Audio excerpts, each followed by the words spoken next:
No one in the small village of Crooked Towers liked to speak of the Black Valley.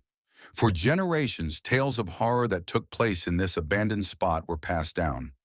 The valley earned its name from the dark, impenetrable shadows that seemed thicker there than anywhere else.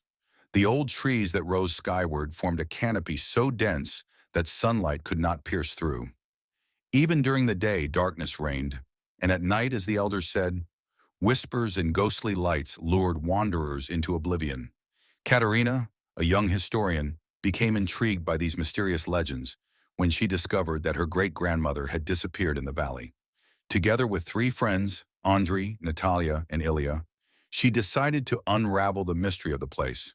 Andrei, her fiancé, was a skeptic who didn't believe in the supernatural.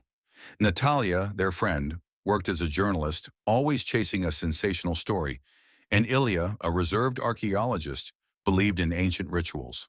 They set out for the Black Valley on an October night when the moon hung in the sky like a silver coin.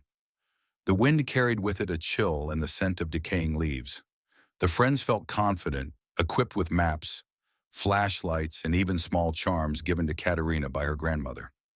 As they entered the valley, the air grew heavy and the surrounding sounds muted. Their footsteps echoed, and at times it seemed as though other, quieter footsteps followed them. Ilya stopped and listened carefully.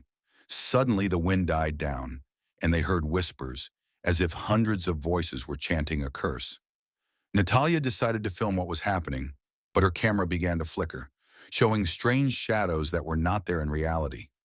Everyone started to feel afraid, though Andrei, tense but determined, continued forward. They came across an ancient stone structure resembling an altar, covered in cryptic inscriptions. Ilya, knowledgeable in old languages, read aloud, "Those who come here to uncover the secret shall become part of the valley's silent lament." At that moment, cries and screams echoed from the trees, drowning out all other sounds. Kateryna clutched Andrei's arm, her heart pounding. Shadows around them began to move as if alive, forming faces that whispered of their inevitable fate. Under the pressure of an unseen force, Ilya collapsed to the ground. He screamed that he could see ancient priests performing a sacrificial ritual, their eyes burning with red flames. Natalia, gripped by panic, tried to run, but the roots of the trees came to life and ensnared her legs.